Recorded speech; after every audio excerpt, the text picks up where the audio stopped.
Hey everybody, John Tripolsky from Teaching Tax Flow here. We're doing something a little bit different. I guess you could say we're stirring the pot a little bit here as we kick off, or really should say we're in the midst of tax season.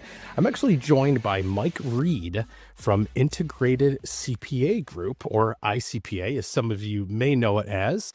And Mike is going to bring a very interesting point of view and some content to this little interview kind of talk we're doing.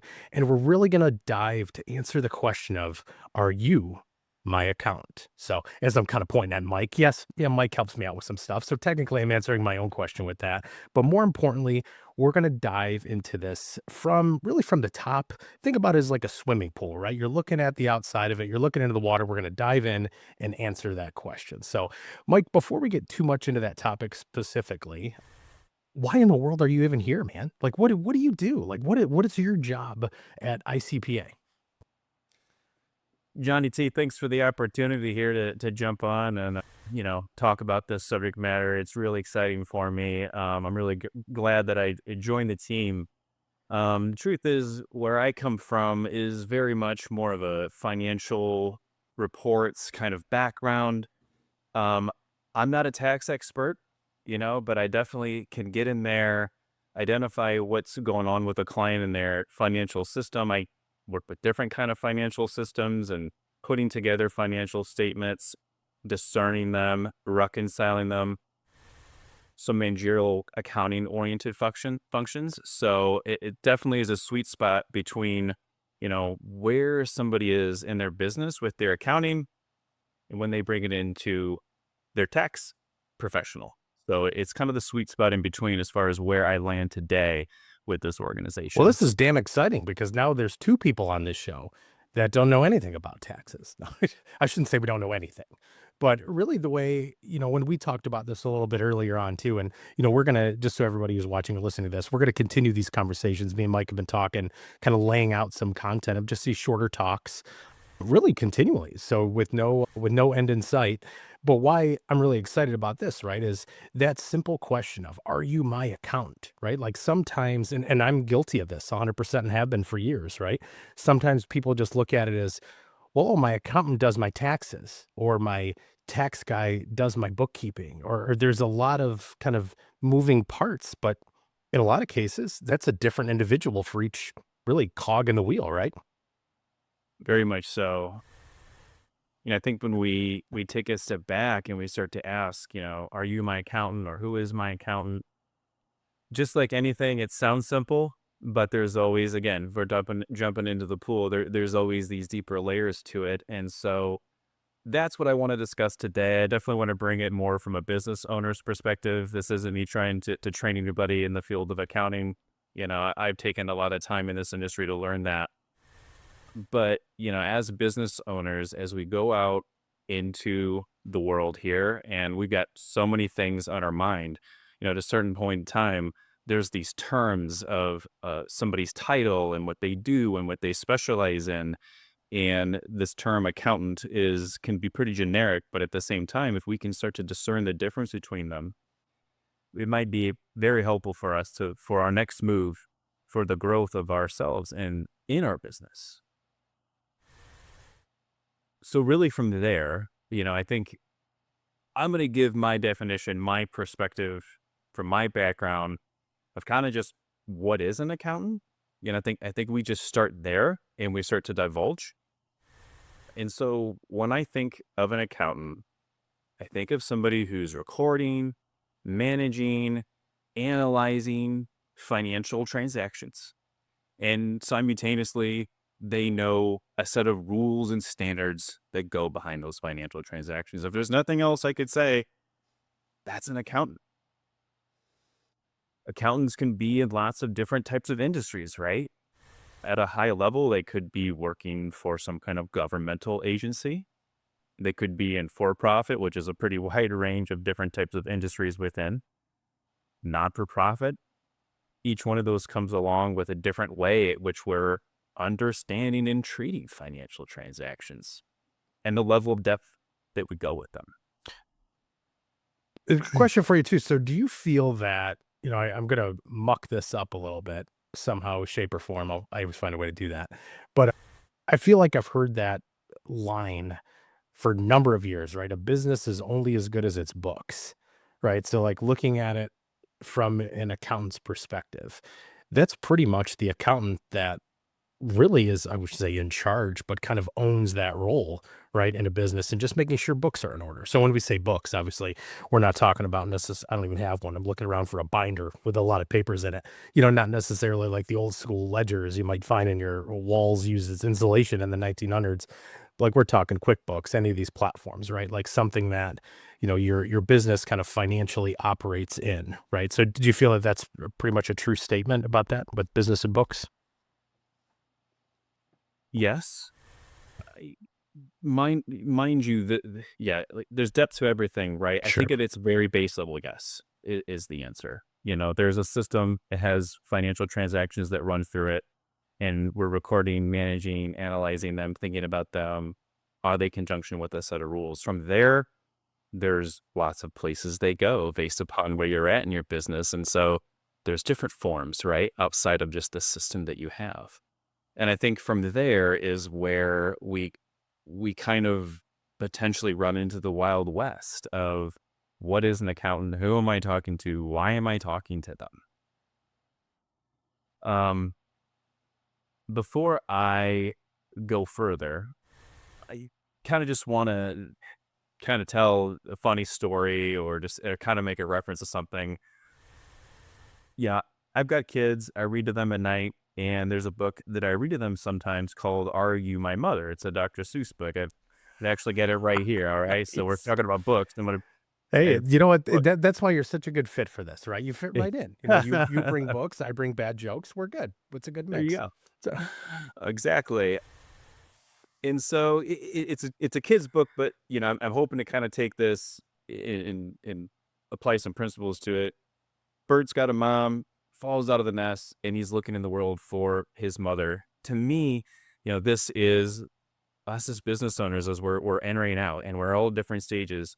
And eventually, this bird needs to find his mom. And to me, we got to find our accountant. So, are you my accountant? Are you my mother? This bird goes on in the book, and he's talking to a dog and a hen and all these different characters in the book. And obviously, these are not his mother. It ends with him eventually finding his mother. It's a kid's book. It always has a happy ending story, of course. So here we are. We're this bird. We've fallen out of our nest. We're running around. We're trying to figure this out. I think I've got a book or a ledger. Maybe I do. Maybe I don't. And we go to a professional or somebody who we think knows what they're doing. And we're saying, are you my accountant? Are you my mother? Okay. Well, I guess we want to find out the bird. We want to find the accountant. Okay. But along the way, we're finding other characters.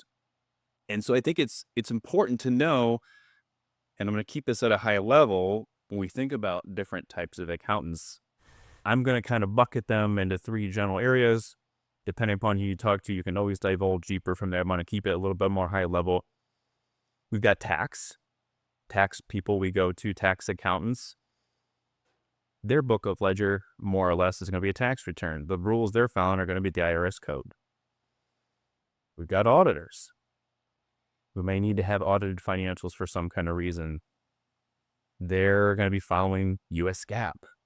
They're going to be putting what you have from your native system probably into their system, and they're going to be pumping out a different form with different notes and different pieces. That's kind of their ledger. And then there's the managerial function, which is more of that internal accounting function where you're most likely, or a lot of people are trying to manage their own set of books. Is really where everything kind of starts. And so depending upon how you're engaging the accountant and you're saying, hey, are you my accountant? It depends on what the request is, what the expectation that's coming out of that. And so, when I think of the tax side of it, we have that involuntary business partner, of course, called the IRS. So we have to go say, are you my accountant? Are you my tax accountant? We literally kind of have to, unless we become tax experts. There's a lot to the IRS code. Audit depends on where you're at on a cycle of your business, but a lot of the time we are taking a loan somewhere potentially, so we kind of got to be bankable. So there's some level of attestation to that, meaning we just have to have somebody kind of look things over.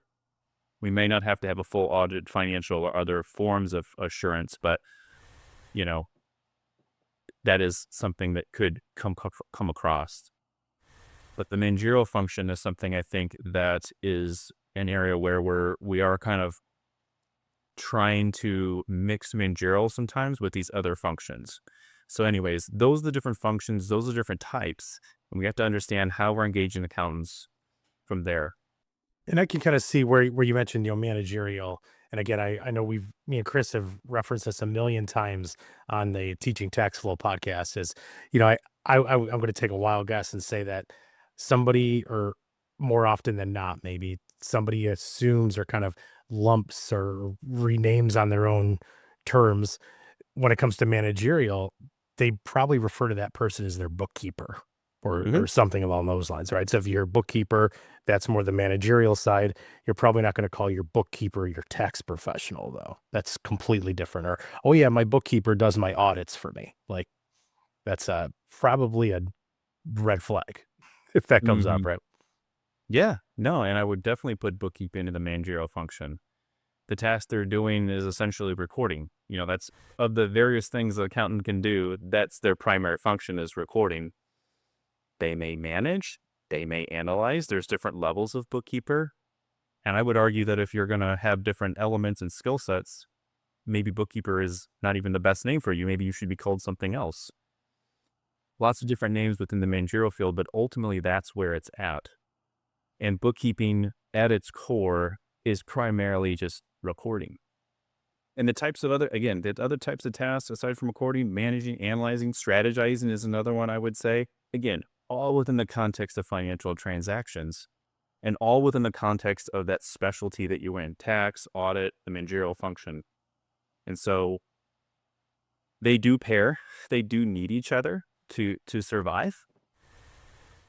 And a lot of the time, I think what, we have to consider is, if I have a bookkeeper and their requirement is recording, then that's the level of accountant skill that I've asked somebody to do. And they are sometimes we may not want to call bookkeeper accountant, but I think it's worth saying they're doing an accountant function though. It is very much an accountant function. Are they full scale accountant? Well, I'm going to keep talking here. We're going to keep talking about this. On the flip side, am I engaging my tax professional to just do a tax return perhaps and input things into a form? Well, that's a function. I have to record in a tax return, analyze it. I have to, manage those transactions within a tax return. But that's the scope of what I'm going to get out of that type of accountant. So we have these different areas of pockets, but ultimately know that whatever area you're in, you're dealing with some form of accountant, you know? there when we're out there in the field and we're going across different places and different individuals and we're engaging in different kind of services, I want to kind of give at least a perspective to kind of get somebody in the mindset of saying, okay, I need to find an accountant. I've engaged this person. What might they do? And there's obviously a list of anything that anybody can do. But I guess some examples of accountants' names that people might use is engaging with a tax accountant. They might call them their CPA. When you engage with an individual like this, their day might involve collecting financial statements, inputting them into a tax return and some one of their softwares, and looking at tax advantages and rules that are in conjunction with the IRS. This is different than a bookkeeper, obviously. A bookkeeper is looking through a set of bank ledger transactions that are happening in real time right now, and they're just recording them by and large to general ledger codes or chart of account names you have. Again, that could do more, but just kind of by the raw definition of starting point, and that's it. You might have heard of terms like controller or CFO. This is also a managerial function. Their day might come in and they might log into a bank account because they certainly most likely have administrative access to that to your company. They're going to be potentially moving cash from bank account to bank account or a loan to make sure that cash flow is proper. Or they might be building a forecast or a model. They might be booking journal entries at month end or year end or looking over the entire balance sheet or financial statement to make sure that it's appropriate. Auditors, they're going to come in, they're going to, request certain types of support that are listed on your financial statement and say, show it to me. I want to make sure this is recorded properly. Could be a list of invoices and receipts that go along with it. All within the concepts and realm of what we do as an accountant, all with different names, all with different functions. And so wherever I'm at in my business as I'm walking along, I'm engaging this tax accountant and this is what they're doing. I got an internal bookkeeper that's just recording. The auditor is asking for different kind of things. We approach each one of these relationships a little bit different, but at the end of the day, which one is my accountant? They all have different functions. They all have different usages. And so my argument to a certain degree is that they're kind of all your accountant. You know what I mean? And it's probably a little short-sighted to say that just one of those names is limited to not being an accountant. It's just, what kind of accountant are you?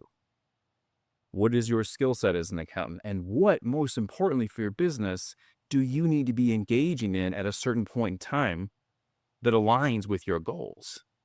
That's the accountant that you want to align with the most. And it might mean that you hire a couple of different accountants in a couple of different scenarios and a couple of different relationships. And that's a great way to put it, because really it's like everybody holds a different seat for a different Mm-hmm. function, Mm-hmm. which owns different responsibilities, right? So, and I imagine too, like, through your experience over the years, you've probably seen businesses that have maybe they were a startup or a smaller mom and pop shop. And then as they grow, they're like, oh, wow, I need to bring in somebody else. I'm not going to get rid of my person over here who's, been doing my taxes, which I Mm-hmm. should do the air quotes around doing my taxes, not the air quotes around taxes, doing my taxes. But then bringing in a bookkeeper, bringing in a controller, bringing in an auditor, maybe that's on a contract basis, not a full, whatever that Uh-huh. looks like, right?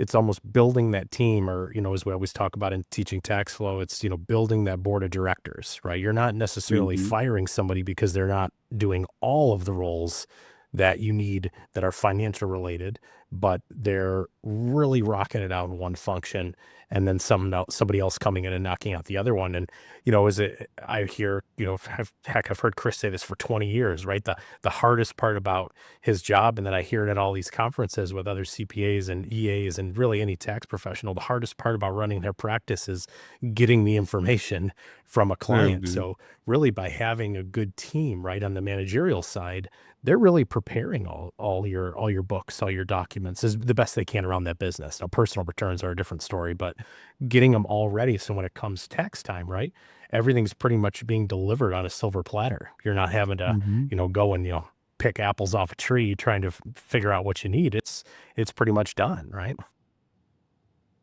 Absolutely. And depending upon how much accountant horsepower, I guess you could say, you need in the managerial role, depends on the size of your business and where you're at, and what you're able to do. It can certainly be a driver of providing way better documentation to the tax professional for them to do their job and for them to really just focus on tax versus all the managerial functions that got missed. Same with auditors. I mean, I've seen it many times, like, is your financials audit ready? That's a whole different set of standard to getting ready. You know what I mean? There's a reason why the bank wants a tax return, is because it's a standardized document. It's had at least some set of eyes of somebody to go through it. So low level of assurance, but it does work. Right. And It's funny some you people. mentioned that, being ready for something. And, I always try Hmm. to think of things that are applicable in everybody's lives to what you guys deal with. And that's like saying, oh, yeah, my wife, and she wouldn't say this because now she understands it, but she'd be like, oh, yeah, I'm ready for you to paint this wall. I'm like, but the furniture's not moved. The dog's bed's in here. Oh, wait a minute. You still want to move this wall. Like, you're not ready to paint it. Like, mentally, you're ready. Like, you wish it was Hmm. done. You're ready. But everything leading up to it is not ready. So, Stacey, I didn't mean that. If you listen to this, I know you know better than to give me that task. But anyways, but as that kind of relates to what you're saying, is like there's so much that goes up to truly being ready, prepared, come tax time or bankability. We mentioned that a lot. You can't walk into a bank and say, oh yeah, you know what, I did 2.5 million last year. Here's a tax return necessarily.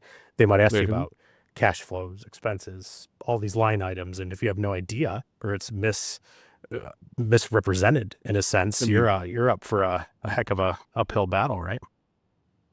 Very much so. When you're talking about or getting that room ready to be painted, what I hear is somebody has to organize something in a systematic way in order to complete that task that was painting. That is exactly what is going on here. And when we start really getting into it and we start thinking about financial transactions and how we're organizing them and where we're placing them from different places at different points in time, they're serving different stakeholders in this case. IRS is a stakeholder in your business in some way. The bank is a stakeholder. You may have other private investors that are stakeholders, and they may ask to see something as well, and there's just a level of organization, analytics, the whole 9 yards that goes into that function. And an accountant is one that has just had the experience of going through and doing that process a lot of times in a professional sense. And it doesn't mean they have to work for you 40 hours a week necessarily, but they've certainly done it a lot and they have an experience with that process, and at that point they've reached professional and they can be an accountant. If you're an individual who can do these things, they can record, they can analyze, they can, it doesn't sometimes matter as much as if you came from an audit field or a managerial or tax. You have the ability to do this. And that's why I just encourage anybody I use this word generically as accountant within these different functions of a different specialty where they've learned to do something. In this case, if you're talking about painting a house, you know how to paint a house potentially really well or something like that. We all have this specialty, but the core concepts of what we're doing here are the same. That's what an accountant is going to do. But obviously there's always a specialty niche as to each one of these stakeholders is asking something from you at a certain point in time. An accountant should have the ability to go in there and understand that. So really what I'm taking from this conversation before we, let everybody free from this eavesdropping on this one is really back to that book that you brought up, right? The Are You My Mother, which is absolutely perfect, right? Because we're not necessarily playing a game of, trick or treat where you're knocking on everybody's door, say, are you my accountant? Are you my accountant? Are you my accountant? Are you my accountant? Like you as the business owner, really the responsibility is on you to know the function that you need performed by an individual and then finding, or at least expanding on or finding that individual and that relationship to fulfill that need. You wouldn't go, because some people may try to, picture this, right? I'm thinking of a worst case scenario and then we'll kind of wrap. But if I'm a people pleaser and I'm a tax professional, we'll say I have a tax practice. I never want to say no to anybody because I've been working with this person for a long time. And they say, oh, well, are you my tax pro? Yep, absolutely I am. I've been doing it for 20 years, theoretically. Oh, well, do you also do my books? Sure, I can do them. Yeah, we take care of that. Or, oh, do you also do audits? Yeah, we do that. Now, I may not be good at them, but you're putting kind of I wouldn't say the relationship direction, but putting it on that person saying, are you that specifically, instead of saying, all right, well, I need this. Is this person capable of doing that? Are they the best person for what I need? And it may come down to cost, really, right? Like, sure, you can go find an auditor and pay X number of dollars per month or a year or full-time hire that person. But do you really need that right now? Maybe, Right. maybe not. So you as a business owner, it's on them, right? Yeah. No, and know that is a huge piece of it, right? I mean, if only we could just hire a full-time accountant, a full-time HR person, a full legal team, and we have a board of directors, but we pick from different elements of people's time because of costs, obviously. But just when it comes to accounting, just know that what have I engaged my accountant with and what is their responsibility at that point in time for what I really need in my business. And that's not easy to know actually at all points in time. But there's research you can do, I think, when you're trying to pick this out. I mean, it doesn't go far from, checking does somebody have a certification, that's helpful. It's not everything. Look them up on LinkedIn. What's their job history? If you see a lot of managerial experience versus them being in a tax company for the rest of their lives, that's who you're working with. Do you want them to do your audit if they have that history? Ask them, what was their experience? What were they doing for that company? Hopefully they've advertised themselves in some way on LinkedIn. It doesn't take much to look that up. Ask about those responsibilities that they had. Are they more preparing things? Or do they say, I was reviewing something? Are they using words like financial statement? I prepared a financial statement. Are they saying I provided a schedule or something like that was supplementary? Owning the financial statement is a big piece. when you're thinking about an accountant. And the other thing I would say is be mindful of an individual that knows how to enact in a system to which is accounting versus a person who actually just knows financials. What do I mean by that? There's consultants out there that know how to train somebody in various systems. There's, basically trainers that go out and say, here's how you use a program like Intuit or other types of programs that are very advanced ERP systems. They know accounting words. They might sound like they're really good, but an accountant is going to just know what transactions are. And it doesn't matter what system it comes from. They are not allegiant to that necessarily. It helps to gain experience in one or the other. And so when you're thinking about that and you're out in the field and you're trying to engage in the right type of person, obviously as much as it's about what the business needs, it's about identifying what their history is and just saying, yeah, this is just basically what this person has done for a lot of their life. This is probably what they bring to the table. One last thing I would say. At the end of this book, Are You My Mother? This bird goes along and it eventually finds its mother, right? The takeaway I want to take about the end of this book is, as much as the mother bird is equipped for this bird to be its mother because it's a bird, there's something different going on here. Relationship. Whatever it is that you are engaging with your accountant, whether it be audit, managerial, tax, whether it be somebody who's good at one function over the other, my belief, aside from all of the skill sets that this person brings to the table for your point in your business journey, they have to be able to build rapport with you. They have to be able to build a relationship with you, because when we're talking finance, we're talking about sensitive stuff here. And those ears are going to hear something and they have to be able to connect with you. That is, at the end of the day, along with the skills and certifications, all these kind of things that we try to vet out, that's a really important piece, I think, that really connects you to say, hey, that's my accountant. And when you can combine some of these skill sets with the person who you can build a financial relationship with, it's not always easy, but I think you found your accountant. Awesome, man. Well, I think you pretty much answered that question the best we can. I look forward to our next conversation because I'm curious to see what example you're going to bring to the table, whether it's another book or something, some form of prop. I'm going to challenge you to find something, which I know you can do. So we'll make it fun. But dude, thanks for so much for running through this with us. And I'm kind of, looking back and toggling, kind of digging deep into my mind here, thinking like how many ways over the years that I've kind of mistitled Chris being my bookkeeper, my accountant, my tax pro, my guy, my tax guy, my numbers guy, my buddy, all these names that come up for this guy. So, but honestly, thank you so much for running through this again. I think you did a great job of kind of walking us through really the functions and also the people. So I look forward to our next conversation, man. Hopefully you come back on here with me. I didn't scare you off. No, sir, I'll be back.